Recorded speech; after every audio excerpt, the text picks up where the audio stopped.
I'm wrestling, do not weep for me.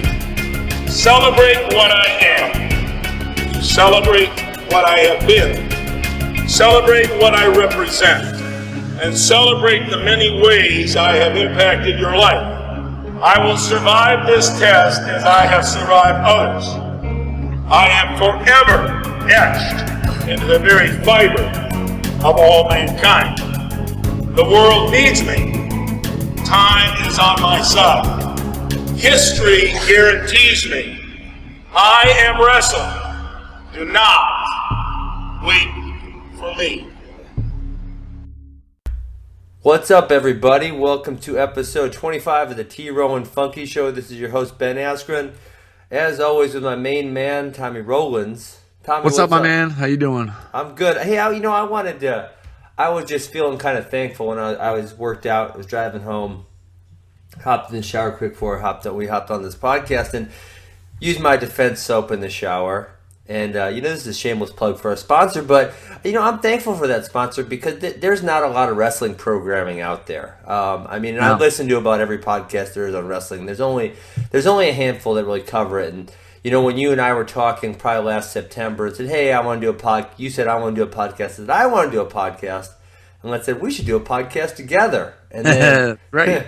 We were lucky enough to find, a sponsor that would pay the bills, let us be on the air every week, let people hear the show for free, and just let two guys who have a lot of experience wrestling just sit down and talk about wrestling. So I'm feeling thankful for them. Appreciate everything they've done for us, and hope everyone that listens to this show goes out and buys a few bottles of defense soap, a few bars of defense soap, maybe a few wipes, and make sure they give some good karma back to defense soap for all the good they do for wrestling.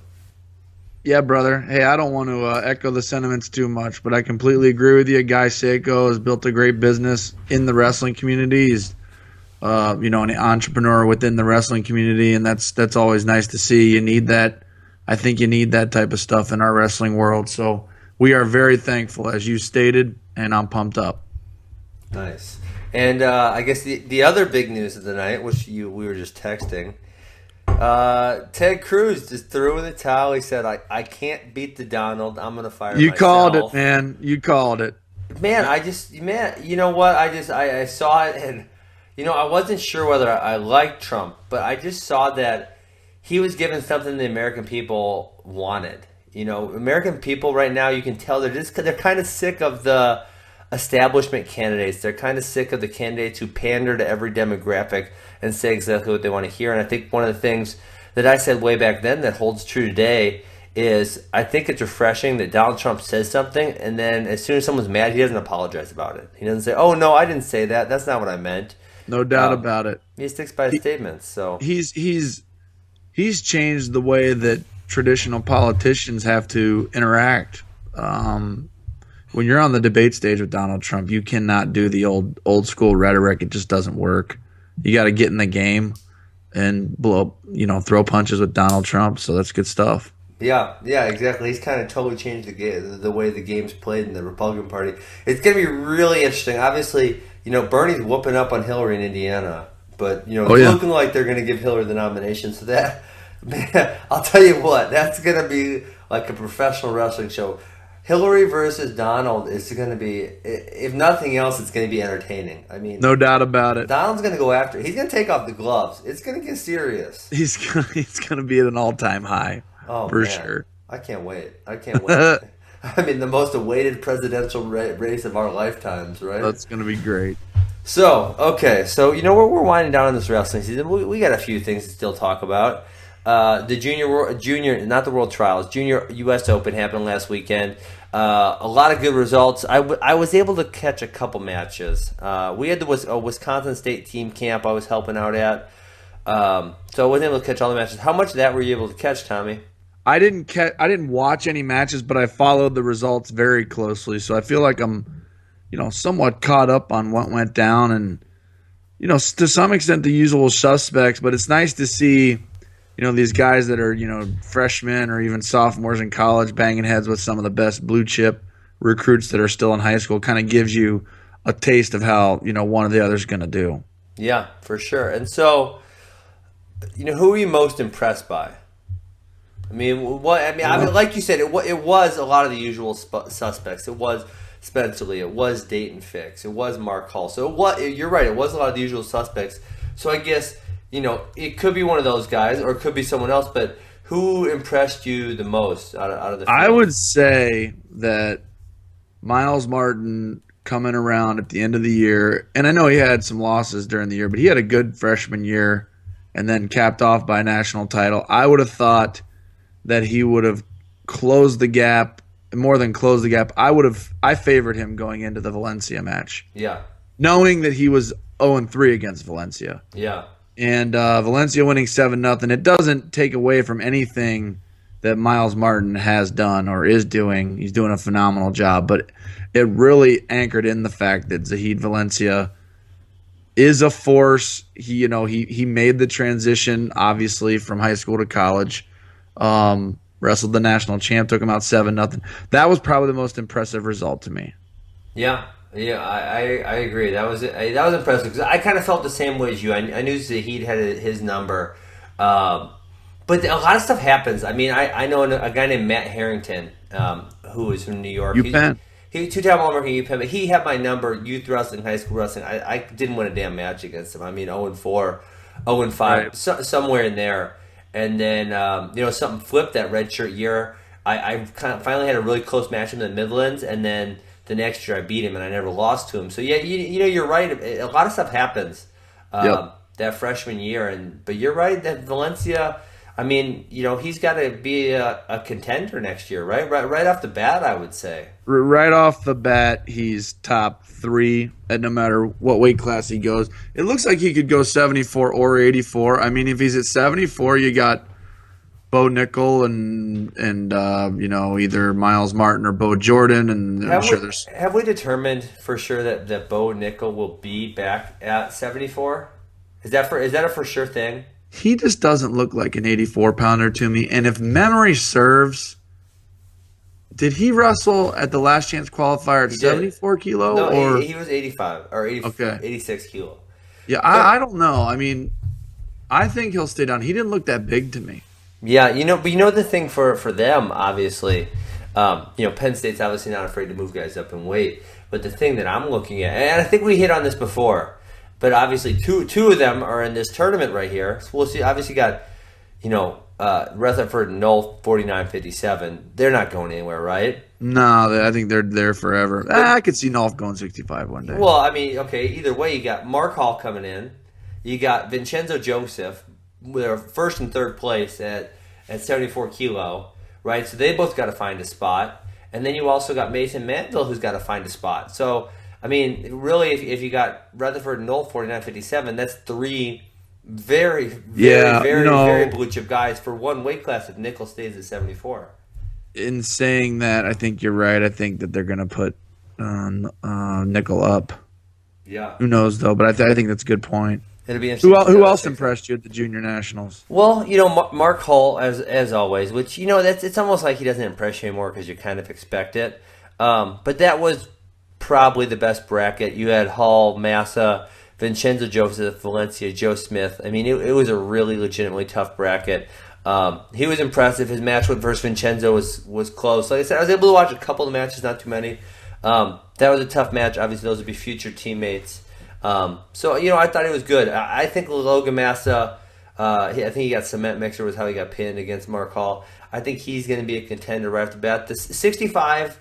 I would say that Mark Hall's win is obviously not an anomaly, but the fact that he smoked Massa in a minute is, they scrapped it out at the trials, Olympic trials. So I just think, Mark Hall is obviously one notch above Massa, but it's not like he's, a dominant wrestler over Massa. Yeah. And then, so next weight class up, we'll get to him, but Bo Bresky, I get to train with him sometimes. He's from a high school about 10 minutes away from our club's at. He's tough. He's battled with all these guys. He wrestled 174, which is kind of in between these killer weight classes. I think he was impressive in his win against a lot of college guys. So it'd be interesting to see where he goes for the trials, because I haven't even had this conversation with him, because 79 kilos isn't a weight class at the trials because it's not a contested weight class at the World Championships. Right. So he's going to have to find a new home. Obviously, he's a multiple-time cadet and junior national champion. So that'd be interesting to see where he goes. And he's going to the University of Nebraska. And I just got this feeling with how they've kind of touched up Burrow's style that Snyder and Manninger do a fantastic job with him, and he's going to be a force to reckon with in short order. There you go. So, I thought Pantaleo had a good weekend. Yeah, you know what? He's one of those guys. Or as you call him, Pantaleo. Whatever. Same difference. He's one of those guys where he's actually got 2 years of competitive experience in college and is still young enough to be in the junior freestyle nationals, which, a lot of these guys are high school kids, but he's through his sophomore year. Correct. He's wrestled 2 years eligibility, which means he's really young for his grade. But I thought Matt Kolodzik would give him a good match. It was competitive, but Pantaleo I think was the clear front runner in this bracket. No doubt. We're kind of bouncing around, but we're all over the place. Spencer Lee smoking everybody. Not a surprise. Great job. Let me ask you this, Tommy. Does it work if you were a college coach? Say you're at Iowa right now, because that's where he committed to. He's 17 now, but as a 16-year-old, he wrestled 110 pounds. As a 17-year-old, he's still wrestling 110 pounds. Does that make you say, is this dude ever going to be a legit size 25-pounder? It's a good question. I would imagine he's cutting a lot, but just the fact that he can even make it shows how small he is. Yeah. Because there's not a lot of guys. That's one. You know who was like that, Ben? Brackets. Who? You know who was like that? Remember TJ Hill? Tomasello. Tomasello was like that. He was? Tomasello, his senior year, I think he wrestled 119 or 120 or whatever it is. And I want to say his junior year, he was like at 113 was the high school weight. Wow. Yeah, I think. I'm looking at 110 right now, and that bracket only has, it looks like it has 9 guys in the whole bracket. There's just not a lot of guys that are that size. I listened to one of his interviews. He was talking about how he didn't wrestle till the second day, and it made him more sluggish than he would have liked, even though his longest match was 29 seconds. No way. His longest match is 29 seconds? Yeah, they said, how do you think you wrestled today? And he goes, how long was that match? That was 29 seconds. Oh, okay. I felt a little sluggish. It's like, come on, man. Oh, you won in 20 seconds, 29 seconds, 25 seconds. Don't tell me you're sluggish. Don't you love wrestling people who got it? Wrestling people are kind of like politicians. They got to give he was tough. It was a hard match. No, you rolled him up in 29 seconds. What was hard about it? Yeah, exactly. That was like a drill match, like your partner lets you get a leg and then rolls 4 laces. So the next weight class, Dayton Fix was able to win again, and nail biter from what I hear over Teasdale. I watch this match. Yeah, because Teasdale committed to Iowa with Spencer Lee, but he's only a sophomore. So Fix is a junior. Teasdale's only a sophomore. Right. Wow. So what's interesting to me, I think it was Teasdale. It might have been Fix. One of them, Tech Fall. I think it was Teasdale. Tech Fall. Yeah. And Piccinini is supposed to be the real deal. Tech Fall and is it Piccinini or how do you say it? I think it's Piccinini, but all right. I'm not an expert on Italian names. But Pantaleo, whatever we want to call him. Piccinini is a legit blue chip. Teasdale runs through him 10-0. And he's only a sophomore. That's amazing. Piccinini's had a year in the Oklahoma State room. This is the part where I'm telling you, these 2 guys that are going to Iowa. No, I'm still not buying it. They're the type of recruits that elevate a program, even a program like Iowa. You got 2 Band-Aids now. Oh, geez, there you go. Anyways, so Fix and Teasdale kind of, 6-5. Wow. I heard it was bar burner. Okay, well, I actually looked at the wrestlebacks, and Piccinini got whooped by Austin Gomez, too, who is also a high school kid. Illinois guy, he's going to go to Ohio State, he's going to Iowa State. That doesn't look very good for Piccinini. People pitching Piccinini as an All-American next year, but he's going to get his butt whooped by 2 high school kids. I'm not buying what they're selling. Yeah, I don't buy it. If you're going to lose to 2 high school guys, you still got some work to do. Yeah. And he lost 10-0 to Teasdale, and he lost 17-10 to Austin Gomez. Wow. Right. Wow. Those are good high school kids, but kind of not we're bouncing around here, but I thought one topic we can discuss, Ben, for an episode in the off season is how great high school wrestlers choose to not wrestle freestyle in the off season, and they go to like the Disney duels, and that's like their crowning event in the off season. And just talk about the importance of all this. But I don't know anything about Disney duels because I don't play. Homie don't play that. I went to Fargo. I go to Disney. I went to Fargo too. I go to Disney for vacation. I go to Fargo to get better at wrestling. To be fair, I have nothing against the Disney duels. Yeah. You can go to the Disney duels. I don't even know. I know literally nothing about it besides when people go wrestle there. Yeah, when people use the Disney duels as a measuring stick or as a this is what the off season's all about. It literally snaps me. Yeah, it's like Fargo is where it's at, man. Yeah, you know, one thing that makes me. I guess somewhat sad. I don't want to be one of those guys that say, well, in my time, this is what happened. I don't want to be that guy. So one thing that makes me upset, compared to our day, is I felt like the national tournaments were significantly more important because there were so few of them, which meant more people showed up in the same place, which means you got a lot better idea of who was the number one guy. And so I think now you have, especially like the folk style nationals, you got guys going to Flow, guys going to NHSCA, guys going to Iowa. So you kind of got a spread of the talent. And then also with Fargo, I just don't feel like you have the amount of the top kids showing up. Obviously, you got some of the best kids. There's not one single age group tournament that is not somewhat diluted. Yeah, it's unfortunate, isn't it?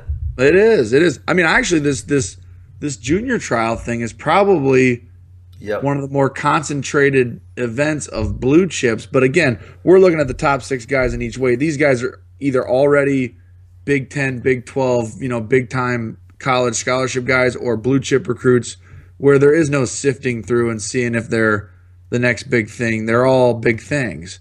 And so there's really no event that is a really true measuring stick where you can go from something random to something special. You know what I mean?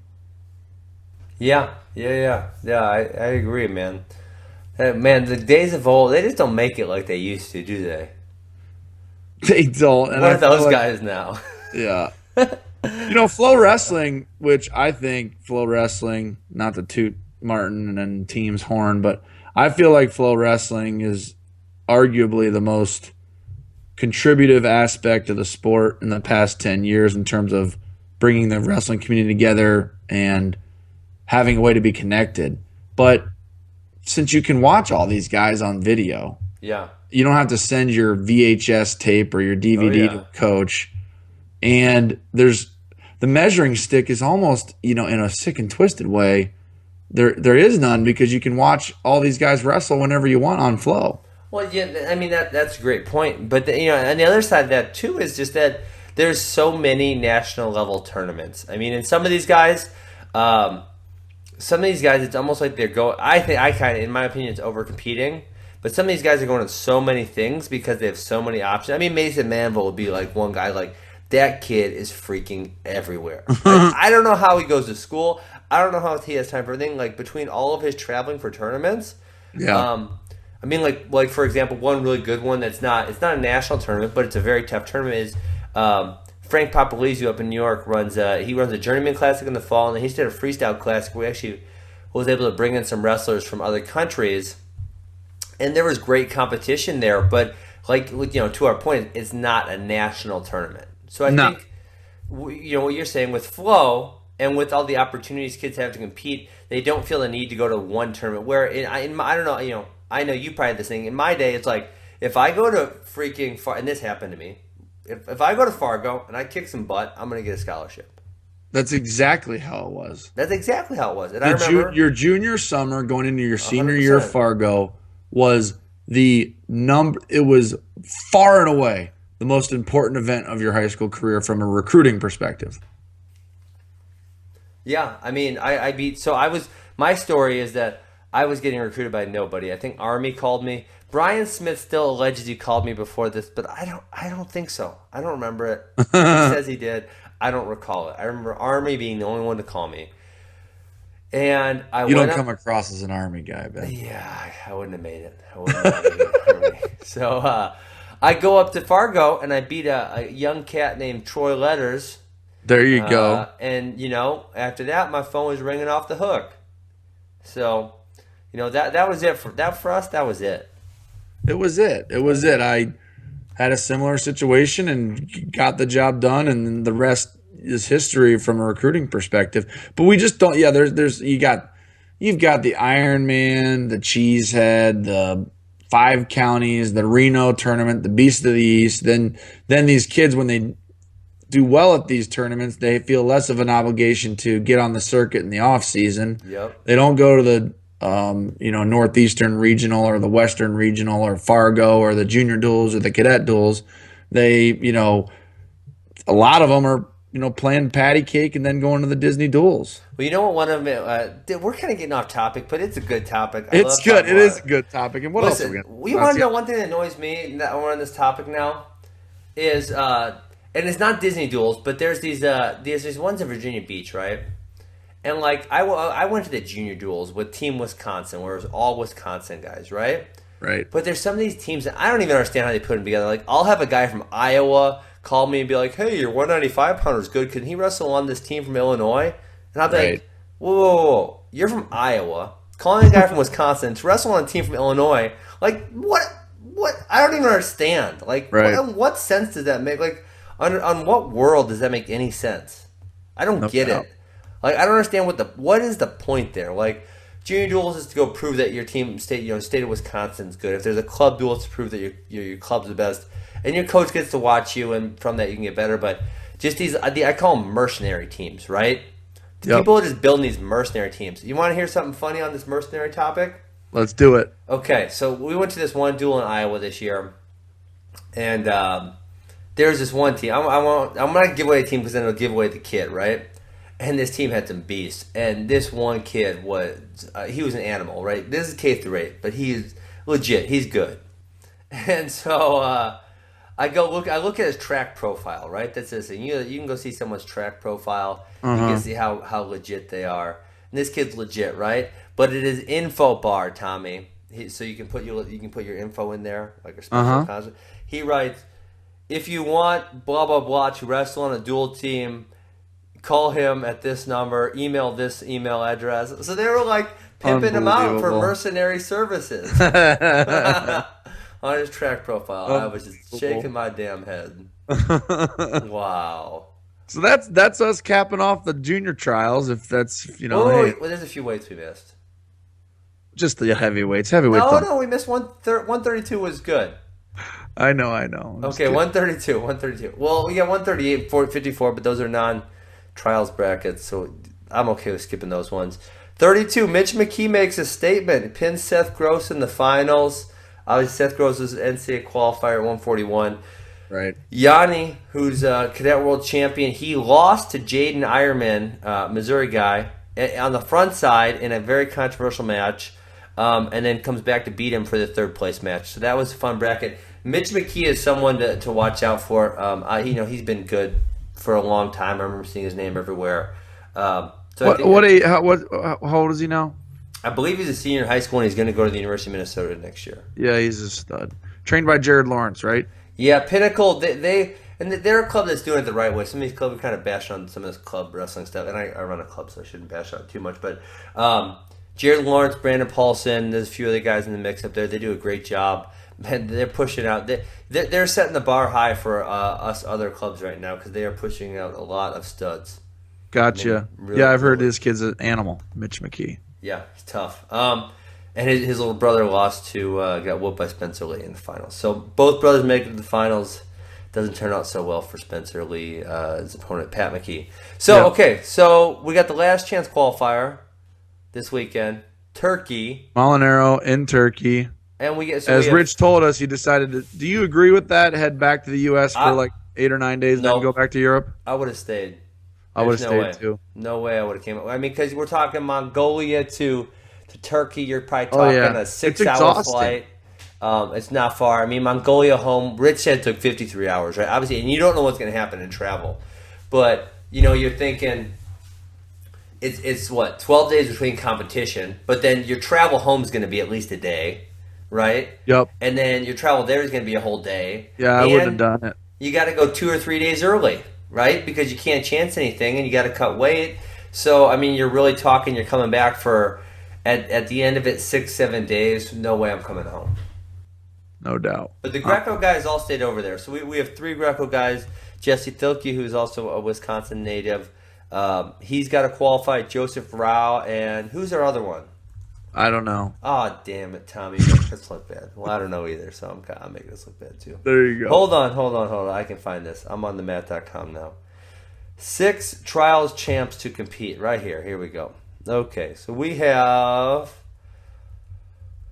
6 weight still to qualify. That's serious. We got Rayvon Perkins was one of the ones I forgot. And then on the women's side, we got Tamira Mensah and Kelsey Campbell got to qualify the weights. There we go. So we got 6 weights.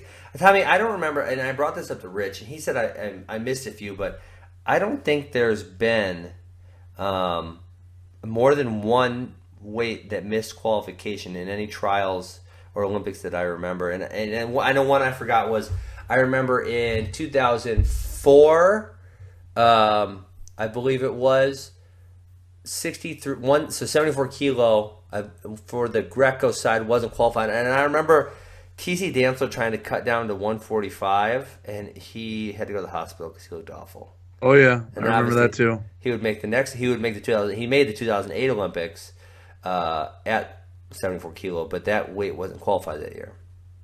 Right. So if we don't, how bad is it going to be if we don't say we miss 3 or 4? How bad is it going to be?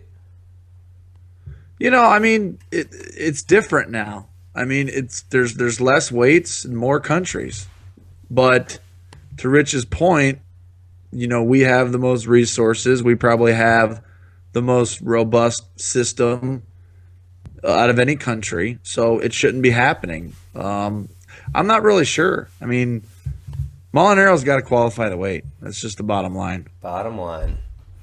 Yeah, he does not have an easy road. I looked at, someone put a little preview. There's still a lot of tough guys in that bracket. Definitely doesn't have an easy road to make it.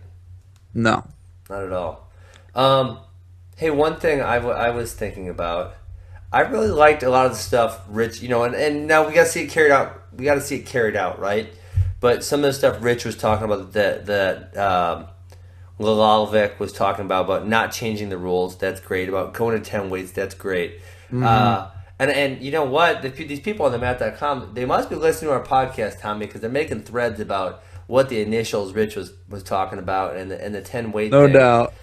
You know what? I saw a bunch of these people made their proposals for the 10 weights. Well, Tommy, it's a hot topic. It's got 42 replies right now. I love it. But one of the things, I think one of my favorite ones was this guy proposed 12 weights, right? And the 12 weight classes are split up so that the Olympic weight splits them. So what I mean by that is, and so I can't find it right now, but so say 55 and 59 kilos are world championships weight, right? Then 57 kilos is the Olympic weight. And then the next one would be like 63 and 71. I'm sorry, 63 and 67, and then 65 is the Olympic weight.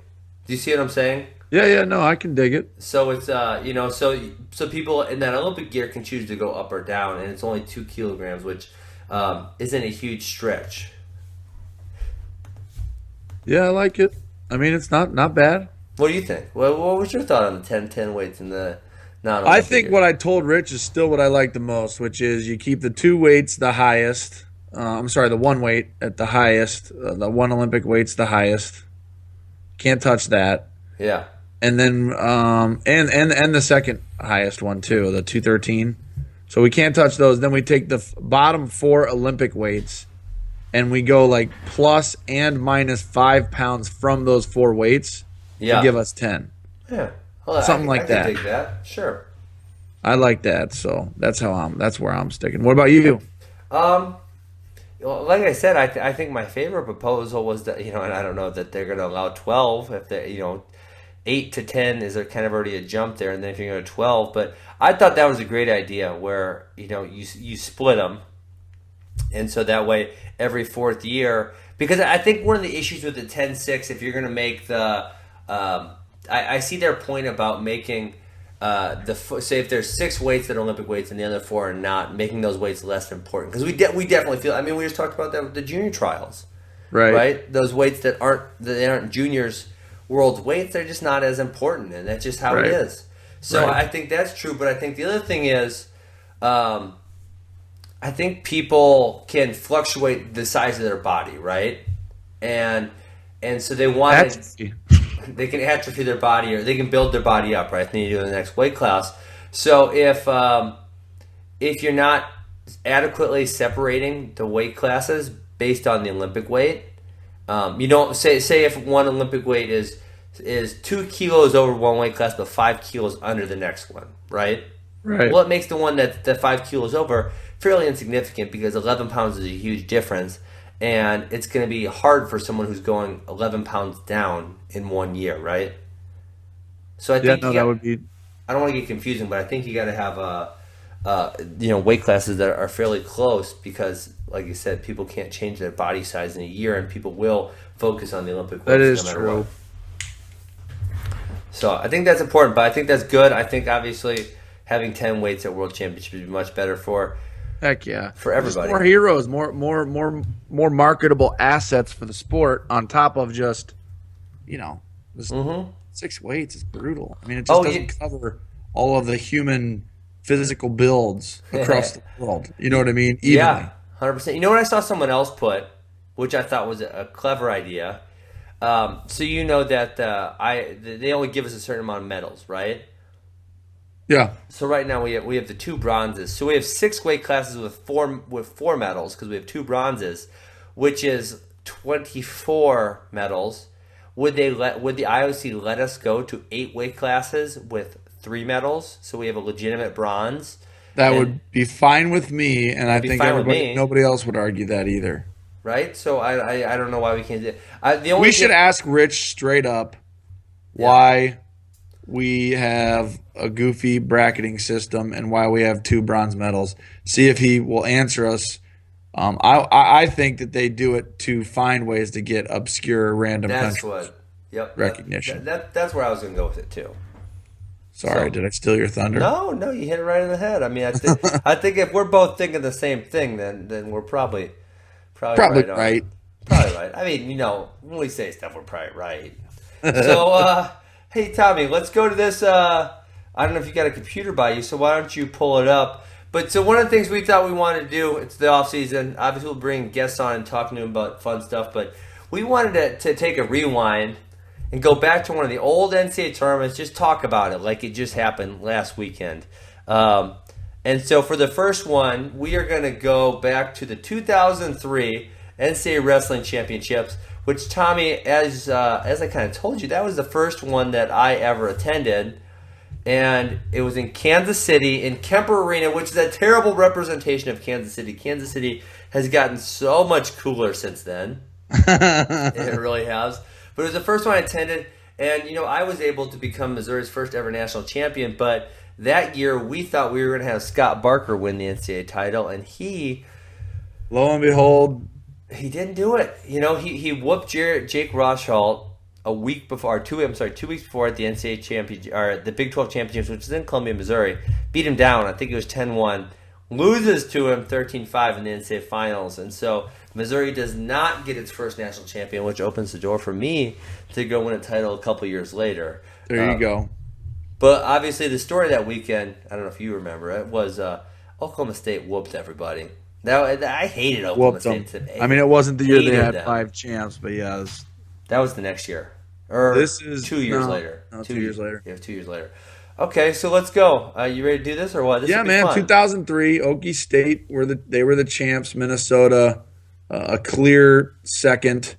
Oklahoma third, and then sprinkled in a bunch of other teams that were close with each other. Lehigh, Arizona State, Penn State, Michigan, Iowa, Illinois, Cornell, rounding out the top 10. So, wow. But Okie State was the show. Was this their first title on that run they went on? 4 or 5. Yeah, it was. Was it? Or did they win 02? Was Yeah, it no, 03, Minnesota 04, won in 02. 05, Minnesota. 06. Yep, you're right. So this is the first of their 4-streak title. So 25. let's start 20. You got the bracket up? I got it, man. Well, I have the results first through 8th. I don't have the bracket. Oh, scroll down to the bracket. Just Okay, yeah, I Google got it. it. I got it. Okay, sweet. Because that's the most fun part. I think looking through the bracket and all these old names. So, all right. So we got a few NCAA champs. I looked through this real quick. We got a few NCAA champs in here. Jason Powell obviously won an NCAA title. Matt Valenti ended up winning an NCAA title before it's all said and done. Luke Eustace would make a finals. We got a lot of good guys in here. Damn. No doubt. Nick Simmons would make an NCAA finals before it was all said and done. This is Travis Lee's first title, right? Yeah, because then he wanted it.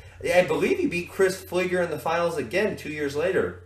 This is when I think prior to this, I didn't really know much about Travis Lee. Yeah, I remember. So this is, I think Lee is only 1 year older than me, I believe, maybe 2. But I remember watching him at Fargo, and he made that epic run. And there's that 119 bracket that is like, I don't know if you remember, follow, but that was like an epic bracket. It had like Nick Simmons, Sean Bunch, Travis Lee. I mean, all these guys who would go on to great NCAA success, all packed into one freaking bracket. Right. So that was. So yeah, you got Chris Fleeger making the finals. I don't remember too much about this weight class. I want to say. I remember thinking it was Fleeger's to lose. The year before, he was a freshman, got 4th. I remember he had an inside trip against Abbas in the semis that even though Abbas whipped him, it was still a beautiful takedown. Yeah. And this was Fleeger. I think he was undefeated going into this match. And, the year before he was a freshman, got 4th. And honestly, after this loss, Fleeger kind of lost a little bit of his mojo. Think so? Well, didn't he? He made the NCAA finals. Like I said, didn't he make the NCAA finals and lose to Travis Lee again? Or am I making stuff up? I don't think he did. Ooh, let's Google that. Hey, so here, okay, I did find one thing I remember very specifically from this bracket. Nick Simmons, second round, loses to Terrence Clendenin from Lehigh. Nick is the 5 seed, 2-1 in overtime by a penalty point. They called him on the Simmons chokehold that he used. They called Simmons him for a never penalty choked anybody. Simmons choked everybody, which whatever. If he can get away with it, it's all good in my mind. Yeah. But they called him for the penalty point, and he lost that match. And let's see where he went to the wrestleback. So where does he go in the wrestleback? He comes back, takes 7th place. Not too bad. Right. Not too bad. Jason Powell takes 3rd with the pin. AJ Grant, Tony Black, Wisconsin native, Von Bauer. All right, you happy with that? I am, yeah. They got the pigtails. Remember the pigtails? Oh yeah, baby. They only got one. I kind of feel like now they only got one pigtail per bracket. It's not quite as exciting as sometimes you could have multiple pigtails per bracket, and sometimes you had a bye in there. That was kind of a little more fun. Right. Ooh, okay. I see what we're working with next bracket. Johnny Thompson. This is his second title. He got second to Juergens his freshman year in 01, 02. I don't know who he beat, but he might know. He beat Lewis. Ryan Lewis, both years. And then he beats him again for the title in 2003. Yeah, I just remember watching these matches. And like I said, remember at this time I'm passionately against Oklahoma State. They're the rival. They're the guy on top. And thinking like Ryan Lewis wrestled so hard. He wrestled his butt off, but he just would always make the mistake he couldn't make and lose to Johnny Thompson. I mean, it was like every single time was like a replay, I felt like. Right. Johnny Thompson, when he would warm up for his matches, he would give like this little kid, he'd make like kid facial expressions. What do you mean? Like a little 8-year-old, like a crazy 8-year-old like getting ready mean for a match. faces? Just like mean faces like an 8-year-old though, not like a man. I always remember that about him. That's funny. And then he always had the cow catcher, man. He hit the cow catcher. Oh, yeah. That was his go-to. It was the He called it the snake. Yeah, so... And the other thing... He was a walk-on at Oklahoma State. Yeah. That's an amazing thing. The other thing I remember, which obviously this bracket tells it out, is this dude would just win matches somehow, right? Like, he would just stall and not do very many moves, and he just pull it out. Right? He damn near beat Juergens. Well, he won 3-2 against Mark Jane. Then he goes and beats Rab Martinez 3-2. You know, he pulls it out by the skin of his teeth. Right. I remember that. You know, that was a regular basis all the time. That was a good bracket, though. I like that. Yeah, you got Zack Roberson, who would win an NCAA title. Got pinned first round by Brandon Lauer of. He was from Maryland, but he went to West Virginia. Cliff Moore would win an NCAA title, I believe, 2 years later. So you got a handful of NCAA champs in this bracket. Josh Moore, did he win the No, he never won. He took second. Yep. Correct? Yep. Okay. And then let's see. So in the wrestlebacks, Josh Moore rolled in the wrestlebacks. I remember the Moore brothers were so exciting. So they were great. Got pin, 10-3, 13-3 in the wrestlebacks. I mean, they were the most fun to watch. They were just no doubt. Throw the kitchen sink. I want to say the next year, Moore was up huge against Johnny Thompson in the quarters or the semis with he put him in a leg cradle or something, and then he did it again. And John Smith talked the referee out of the points, and the referee took some of the points off the board, and then either Johnny Thompson came and beat him, or Scott Moore just barely held on to win the match at the end. You remember how that one went down? No. Maybe it was a couple years later. Damn it! Why can't I remember? All right, Roberson takes fourth place, beats Cliff Moore. Wow, that's a good bracket. Oh, yeah, they're all good, man. When you look at who ended up winning titles, every bracket looks this way. It's true. Yeah, I guess. Tion Ware, true freshman, baby. True freshman, doing a backflip after he wins in overtime over Dylan Long, Northern Iowa. Wow. Incredible. Esposito, who had a phenomenal year. True freshman year. I think he only had one loss going in the NCAAs. Is that one loss or no loss? And he just had a phenomenal year. I feel like, we should have someone like Zach on the show, but I think the end of the year, the weight cut and everything, it started to bite him a little bit mentally. Definitely. Because something interesting about this, and this is when, the other thing, okay, I'm sorry. The other thing about Fargo is now a lot of these college coaches are pushing their kids to get on campus to do some summer school, which is then preventing the seniors from going to Fargo. But these guys, Tion Ware actually lost his Fargo final, which was less than a year previous to this, to a guy named Todd Benili. And then Zach Esposito won a Fargo title over. It was at one. Boyard? No. Yeah, I can't remember who it was. Boyard's a little older, but he won it at 152, and Tion Ware lost at 135. So I mean, they're multiple weight classes apart. Right. Yeah, he just sucked himself down. And I think the end of the year got him a little bit with the weight cut. 100%. You got Scott Moore in this bracket, who would then go against Cliff Moore, I believe it was the next year, and lose in the finals. Ooh, you got Mr. Frankie Edgar of UFC fame. There you go. Losing to Jason Messer first round. He was from Clarion.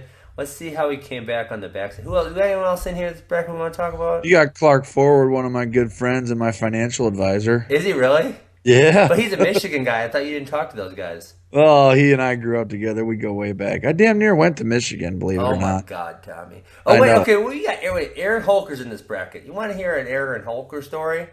Give it to me. Utah. He was the NCAA champion the year before this, and he took 5th place out of 5 in the Big 12 championships that year. That's how damn tough the Big 12 was. Oh, jeez, here Tommy, we go. Don't make me get the stats out again. How it's better. I will get them out again. That was a good weight, though. I like that weight. Oh, wow. Edgar didn't even win a match. He lost to Ron Tarquinio in the backside, 5-3. Wow. Phil Simpson takes 3rd. Scott Moore, Mester's the head coach of Bloomsburg now. Shane Coonan, who upset Esposito first round. Holker, Maney. Where the hell did Esposito go? Oh my God, he was his pigtail wrestleback? Yeah, no, he had a bad tournament, man. He fell off at the end of the year, but his season was awesome. Oh, no, he won a few matches here. He won a few. I'm sorry, I found him. He beat your boy Clark Forward, and then he lost to Phil Simpson. Gotcha. Dang. Okay, so let's go. 49. 49. We got Larkin doing the 4-3-2-1. Oh, that's great, isn't it? This is a really fun bracket. Beating the defending champ, Jared Lawrence. Who we just talked about, who's running Pinnacle right now. And And Lawrence was on fire this year. I mean, he had a great Lawrence year. was my, and I'm sure you have. Lawrence was my favorite wrestler during my era. That obviously didn't go to the school I went to. Really? Who was yours? Favorite wrestler that did not go to the school I went to. Damn, He's got to be plus or minus 1 year older or younger than you. Oh wow, I don't know. I'd have to think about that. You kind of put me on the spot. I mean, like I said, I told you I was a fan of you before. I guess I liked Esposito a lot, even though I didn't like him because he was at Oklahoma State, but I liked watching him wrestle. Yeah, of course. Man, that's a good question. I'd have to think about that a little more. The one, do you know where Jared Lawrence is from? Sandpoint, Idaho. And do you know how many NCAA champs that freaking tiny town has produced? Okay, so you got Jared Lawrence. I know Pasco's from there, but he didn't win it, did he? He didn't win it. But then you got both Rochelle brothers. Oh, wow. Are from, a freaking tiny town in Idaho. Like, yeah. Come on, give me a break. What is the chance? It's pretty impressive. Yeah, this weight class is tough. So you got Larkin, obviously an NCAA champ because he won it. Lawrence, NCAA champ because he won it. Jesse Jansen, NCAA champ. Jesse Jansen's in this bracket too, and he would beat. He was a sophomore. He was a sophomore here. Was it the next year? Did he beat Esposito in the finals, or was that 2 years later? Man, I maybe believe that's the next year. It definitely happened in St. Louis, but I guess the next 2 years are in St. Louis, so it could have been the next year, 04 or 05. No, yeah, this is Jesse's junior year. And you're right, because the next year he beats Jansen for the title. Yeah, because then Esposito lost to Jansen as a sophomore, wins as a junior, and then remember he lost to Dustin Slater? That one freaking boggled my mind. I think Slater got in Esposito's head so bad that he then lost to Ty Eustace. Like, I was just... Yeah. I don't know how, because Esposito was on another level. Oh yeah. So I don't know how that happened. That blew my mind. But you got 3 champs plus Percival 4-time All-American plus Minotti 4-time All-American. Chiarella was an NCAA finalist a couple of years later. Should have been an NCAA champ. That match was Gillespie. That was bad. No, it's Ryan. Oh, you're talking about Ryan. Ryan. Yeah. His match against Hendricks. Yeah, that was terrible too. It was one of the biggest NCAA finals robberies ever. No doubt. I mean, it was atrocious on many levels. And then you got my captain, Jeremy Spates, who's now the head coach at Southern Evansville. There you go, baby. I like that one. Nice. That was a good weight. Okay, Wrestlebacks. Let's see if we got Wrestlebacks. Jansen takes third. Jared Sanders has fought in the UFC now. I don't know. I think he's out of the UFC now. I'm not sure. He was there for a minute. Percival, Robertson. I don't really remember Colin Robertson. I did wrestle John Mesa when I was a little guy. Dustin Minotti. Yeah, good boy class. This one's going to be fun to talk about. 57. What? Who do we got? I haven't even looked ahead. Ryan Bertine. Is that another one of your Michigan friends? Ryan Bertine's a friend of mine. He's an Ohio boy. That's why I like him. But Keaton Anderson, didn't he blow out his knee or something? So let me tell you about this one. Keaton Anderson, I was a junior at Ohio State this year. Keaton was a senior. That year, Keaton lost to Becker in the finals of the Vegas tournament and dominated everybody. And then he wrestles Becker in a January duel meet against Minnesota and completely dominates Becker in a great match, like 10-4. So Keaton had one loss on the year. He avenged the one loss that he had to Becker with a 10-4 win, and he had a completely dominant season. He caps off the season with a dual meet win versus Michigan against Bertine, 7-3 with 4 minutes riding time. I kid you not. So he's going into the Big Ten tournament ranked number 1 in America. He's dominated everybody that could possibly beat him during the season. He beat Shane Roller, beat Scott Owen in the All-Star meet, beat Gray Maynard, beat Terrapelli, beat everybody. And he's, when someone's lifting and returning you, Ben, and instead of going to the mat, you post on one leg and then Granby out. Yeah, of course. Well, when Keaton posted on one leg, as I'm sure you can imagine, is this in practice? No, this is in the quarters of the Big Tens. Oh, man. He was ahead by like 8 points, posted on one leg, went to hit his Granby, blew his knee out. Didn't know it at the time, but forfeited out of the tournament, Big Tens, because he'd already qualified, made the semis. Sure. Went and got an MRI, completely torn ACL. So now he's going into the NCAA tournament. with a completely torn ACL and still makes it to the semis and loses to Bertine by 1 and then just kind of petered out the next day. But that was the guy to me that was going to win it. I love Bertine, and Becker's really good. There's plenty of guys that could have won it. But that was amazing to me how all that went down. Yeah. That's man, that's a hard blow, And one of the things Chael Sonnen always talks about on his podcast is wrestling, or other sports such as this is. You don't get a second chance, right? The NCAA championships are the third weekend in March, and that's what it is. And you don't get to say, "Oh, hold on, I'm hurt. Give me a few weeks." Like these fighters, pull out of fights. "Oh, my shoulder's hurt. Give me 2 months, whatever." Right? Right. And his point is wrestlers are some of the toughest people because NCAA tournament's third weekend in March, and it don't matter what's wrong with you. If it's your senior year, you're going to show up and scrap it out and see what happens. No doubt. Win, lose, or draw. So that that's obviously tough for him to handle that as a senior. Let's see. Gray Maynard's in here, a future UFC fame. That's right. And I'm sure they were probably rivals. And Gray Maynard's from Ohio, but went to Nevada, or from Ohio Nevada, from Las Vegas. Ohio from Las Vegas. Oh, so he went to St. Ed's, correct? Yeah, Bertine, St. Ed's, Gray Maynard, St. Ed's. So these guys were teammates. Yes, they were. Wow. Can you freaking believe Alex Tirapelli made the finals here? No. I was freaking blown away.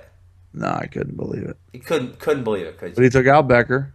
He was like the sneakiest way. Look at him. 3-1, 4-3, 2-1. Like, just sneaking him in there. Yep.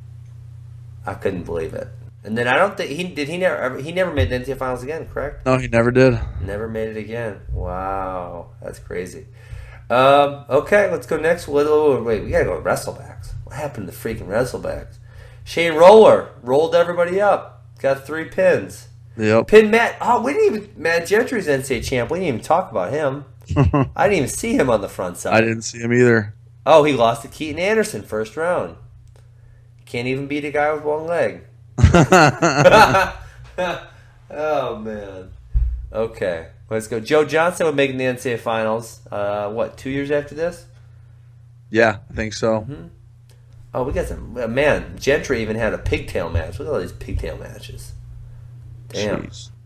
All right, 165. Oh, I remember this match very, very vividly because... Greatest foot sweep of all time. Yeah, and Troy Letters was the guy who got me my college scholarship, so obviously I followed him very closely.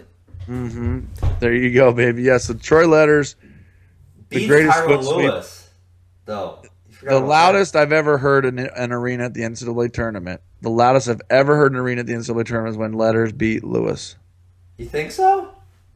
I just remember it being unbelievably loud. I remember I was obviously cheering because it was Oklahoma State losing, so I remember that very vividly, cheering very loud and being very happy that happened. Mm-hmm. Wow, yeah, that was fun. That was a lot of fun. And man, it's so sad. I was telling someone about Troy. I was telling a high school kid, a junior in high school who's a state champ, about Troy Letters today, and just telling the kid didn't know who he was, and I'm like, Troy Letters was so freaking good, but he got hurt, so he didn't really get to finish his career the way he would have liked to. I guess you'd say, right? No doubt. No doubt. Okay, Matt Lackey, Johnny Clark, Buckeye.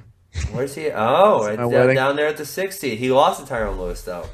Lee Roper, who was down there at the compound. Wow, Lee Roper. Yeah, you see some names here. You know who else I saw in here? Noel Thompson, who was one of our first guests. That's right. And there. Tyron Woodley. Mike Kulzicki, running a little wrestling academy out of Cleveland now. Mike Kulzicki, St. Ed's. Nick Nemeth from the WWE. Oh, how's he in the WWE if he's a little guy? He's Dolph Ziggler. But how is he a little guy? I mean, he's a little guy, 165. Yeah, well, now he's doing some other stuff. Oh, man. Yeah, Nick Nemeth, man. Wow. St. Ed's, too. Damn, how many St. Ed's kids are in this freaking A lot, dude. St. Ed's is badass. Are there any other ones? Kulzicki was a St. Ed's kid. Oh, yeah. So there's been 2 in the last 2 brackets from St. No, Ed's. you got Maynard, Bertine, Kulzicki, Nemeth. How do these guys find a spot on the Then team? you had Mark Jane down at 33. I think you have Mason Lenhart at 25. Yep. I remember those guys for sure. Now this is getting my area because I wrestled a lot of these guys. Mm-hmm. So they wrestled Jake Volkman, beat Tyron Lewis to make the damn Olympic team. Good bracket. Matt Palmer beat me in the senior national finals. Freaking low life. All right, Wrestlebacks. Volkman takes third, beats Matt King, whose brother Jared King would later win an NCAA title. Connellsville, PA, shout out. Tyrone Lewis, Johnny Clark, Frank Edwards, Tyron Woodley. Boom. There we go. All right. No pigtails. It was 74. Dude, this is going to be about perfect time. We got about 7 minutes left, so we're doing good. Oh, this bracket was a disaster. Disaster. Greg Jones, man. We should do an episode on him. What, call him up? Talk to him? He was an animal. But not this year. Not this year, though. I think he only got taken down like 8 times in college. Come on. I swear to you. Really? Because I grew up, the SID at West Virginia. Yeah. I grew up with him. And Wow. he, during this era, he would text me all those stats. And I think Greg Jones was only taken down like 8 times in college. Wow, that's pretty freaking crazy. Yeah. So this bracket, this is funny that this bracket is so destroyed because it's kind of like the 174 this year, right? Yeah, it is. The 1 seed loses early. Pendleton loses in the quarters. He's the 2 seed. Lang loses fairly early. He's the 4 seed. Fraunhofer comes through from a freaking no seed to make the finals. Wow. But the interesting thing about Fraunhofer and Waller is they were both blue chip recruits coming out of high school. Yeah, they were good. I remember they were legit. Waller, remember how he won? Do you remember how he won this semifinal match? You were probably warming up, so you weren't watching this. Yeah, I wasn't watching it. Do you remember? So you don't remember this? No. Okay, double OT, right? It's the tiebreaker. This is the national semifinals. There's 6 matches going on, right? We're in a big arena. So he's wrestling Brad Dillon, who had just upset Chris Pendleton, and Robbie Waller is on top. He's got to ride Brad Dillon out to win. So he drops down to an ankle, and Dillon's kicking away, and he's kicking away, and he kicks away, right? Starts raising his hands. He won. Somehow Robbie Waller talks the ref into that he heard a whistle on the other mat. He starts pointing to the other mat. The ref says, yeah, there was a whistle over there, and puts Brad Dillon back down. Unbelievable. It was like the ultimate sales call. I don't know what happened. I don't know what happened there, but he got put back down, rode him out for the rest of the period, wins, Brad Dillon goes to the Wrestlebacks. Gotcha. Wow. Crazy, right?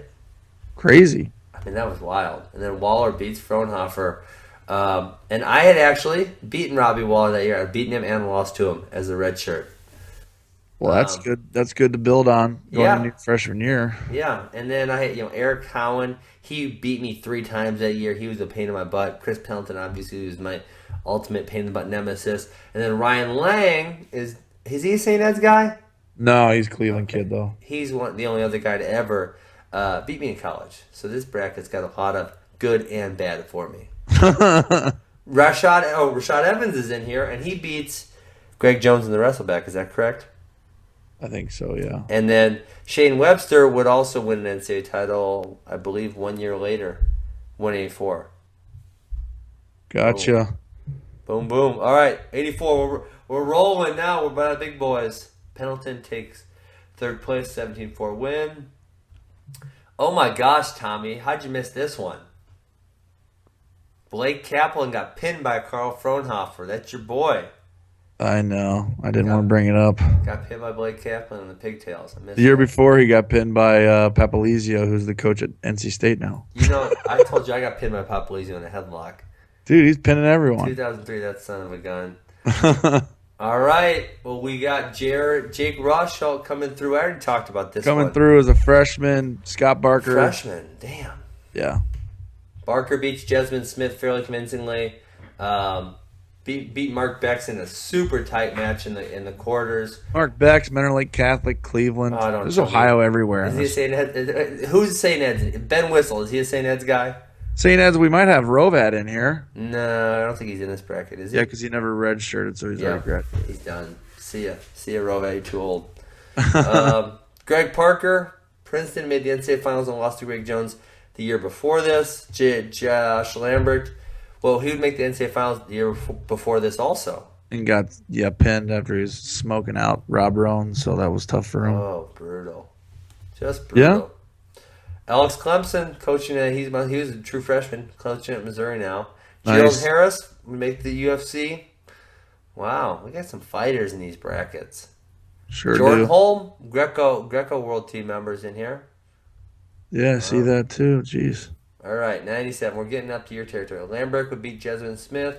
Clint Wattenberg. Wattenberg whooped me. You're doing the wrestlebacks for 84, yeah. Yeah. Wattenberg freaking whooped me at the trials in 2004. Damn it. Okay. Let's go. Here we go. On to 197. Ooh, this was fun. Remember how fun Damian Hahn was this year? Oh, yeah. Did you and him ever wrestle? You guys Yeah, ever we wrestle? went first year out of college. I cut down to 211. He stayed at 211. He beat me for third at the Open, and then I beat him at the Olympic trials. Wow. So we went 1-1 against each other. Damn. Yeah, because he was a legend, right? A legend of Oh, New yeah. Jersey Oh, wrestling. yeah. No doubt. Wow, we got some names in it. We got some. You know who we got? We got some fighters in this bracket. We got Stipe Miocic, I thought it was Stipe. Stipe, whatever. Isn't he you an want to call him. Ohio guy? He's East Lake North, yep. Okay, you gotta know his name then. He's fighting for a damn world title. We got Bader. Ryan Bader. You got, We got Muhammad Miocic. Lawal. We got Mo. We got some good fighters in this bracket. No doubt about it. Okay. So Hahn wins literally buzzer beaters Against both guys. in the semis and the final. I mean, buzzer. We're talking buzzer, like a few. Oh, yeah. seconds Inside left. trip to win the title buzzer. And didn't they come back? Didn't they come back to the center with? Like 8 or 9 seconds to Yeah, go. it was something tiny, right? Really short time. really short. I want Kinda sad, was too. it I less mean, than 8 or 9? Kind of sad because Trench, I mean, he had a great college career. That was his year to win the title. Well, because he lost to Kale in the finals the year before that, correct? Yep. And then the next year, he got upset by Sean Stender. At least I thought it was an upset. Oh, yeah, that was definitely an upset. Standard was good, but I mean, Trench was really good. Right. What's Trench doing these days? I have no idea. Did you guys ever wrestle? Yeah, I think I went either 1-0 or 2-0 against him. I beat him at the Olympic trials for sure in 04. I beat Hahn and Trench in the Olympic trials in 04. Wow. I do remember the first year I went to Fargo. I went 2-0 against Trench. Beat him at the Open and the trials. Okay. The first year I went to Fargo, which we're talking about Fargo, John Trench won a double title at 189, and you won a double title at 220. That's right. There you go, man. Way back when. That's probably, what, 99? I want to say? That was, 99. Yep, 99. Because I went to college, a month later. Nice. So. Nick Ketty. He's a St. Ed's boy. No, he's from Jersey. Fichetti beat me in the junior national finals my junior year, 6 Oh, man. the heartbreaker. Damn. Okay, we got Muhammad Lawal, Sean Stanton, Ruiz, who would be... Ruiz was a Greco World Team member or Olympian? I think he was both. Both, okay. I think he made the team, and no, he did not make Beijing, did he? I don't think he made Beijing. No, that's Adam Wheeler. Remember Adam Wheeler? Wheeler beat Ruiz off the team. Uh-huh. Ruiz has got a medal or two, though, and he's been on Yeah. quite a few world teams. So Do you remember the one year where he wouldn't wrestle? He gave the other guy the spot because it was a Sunday, and he said he couldn't wrestle on a Sunday. yeah, I do That was remember crazy. that. Crazy. Crazy. Wow. All right, Tommy. We're up Yeah, to your here we weight go. class. We've Yeah. talked about this bracket before. I don't remember when we talked about this, but we have talked about this bracket before because I remember bringing up Mako versus Coleman, the second round match, Oh yeah, where he freaking tried to rip his arm off, did, and Bobby Douglas made Coleman get up and restart the match for a second so that Mako wouldn't be DQ'd. He would get to continue wrestling. yeah. Crazy. All right, you got Garrett Lowney in here. You got Steve Mako. You got yourself, who so you got hurt in the quarters. Is that correct? Yeah, I was ahead by 5 or 6, and then snapped my ankle and hung on for the win. It looks like it was 11-7. I think it was like 11-9 is the actual score, but They got it. You're telling me they got it wrong? 'Cause I think whatever's on this bracket's probably. yeah, you're probably right. And so you go out to the semis. I just couldn't wrestle. I tried to. Couldn't do anything. It was I kind of knew it going into it, but My coaches convinced me, and I'm glad actually. They're like, you got to know that you couldn't have wrestled. You know, you know what I mean. You don't. Maybe adrenaline takes over, whatever. Yeah, definitely. I do remember thinking when I was warming up for the match, if I catch Hoy in a headlock and pin him, my reward is to get completely undressed tomorrow night against a guy that, even if I'm 100% healthy, I have a hard time beating him. If I'm going out there on one leg. So you know what I mean? If you say you headlock Hoy, but you know you can't do nothing, are you going to go out in the NCAA finals against Steve Mako? I don't know, man. Has anyone ever forfeited the NCAA finals? Because Mako's gonna probably try to grab your leg and rip it. I mean, Mako don't play games. It was that bad that if I caught Hoy to pin him, it'd have been like, I mean, I would have been, mincemeat that next night. You could have pulled, you could have pulled the fighting thing and been like, I need to postpone. I need more time. Give me 3 months. So you got Pat Cummins, a UFC fighter, in here. Yep, he's in there. Who else you got? You got Trent Hynek. He made... No, it was his brother that was in NCAA finals, correct? Right. No, yeah. Paul Hynek. Hynek. Trent Hynek was one in the NCAA finals with Steve Neal. Then you got Russ Davey with the World Team member. Yep. You got Lowney, who's obviously... He was a bronze medalist in the 2000 games in Sydney. And then... Mako, 4-time finalist, Olympian. Justin Stabler. He coaches down the street from me. There you go. Coaches at high school. He's lean, though. He don't look like a heavyweight no more. I think he's like 210 or something. Good for him. I need to do that. You know who's tough in this bracket? He didn't place this year. He must have been young. Greg Wagner from Michigan. He was tough. No, he was. He's in this weight? Yeah. I see him in the wrestlebacks at least. Oh, Greg Wagner, he lost to Scott Coleman first round. That's weird. I thought he was a senior he was a freshman when I was a senior, huh? No, he was good, man. 3-time All-American stud. So this is the year he didn't do it. Well, that was fun, Tom. We're more than we are overtime now. That was fun though. It's good though. We gotta keep doing this. We gotta have somebody on and go way back or something. I don't know. But if we go way back, I'm gonna be kind of lost. So that's right. But who knows? Maybe we go way back. We'll discover some stuff we didn't even realize. I'm sure we would. Like, no way, John Smith beat him. Something like that. Yeah. Wow. Okay. We got anything else for me? I think that was fun. I thought it was fun too. I think we should have Bender back on, don't you think? Gotta have Bender back on. We need to have now that it's off season, we can have a couple of guests on and just kind of go way back with him and just shoot the breeze and talk about whatever the heck we want and not really have to focus on any current events that are going on. No doubt. Cool. All right, Tommy. Well, you have a good night. Thanks for all right, brother. Defense Soap, as always, sponsoring us and keeping us on the air. Sounds good, Ben. Have a good one. All right, have a good night, Tommy. Thank you, sir.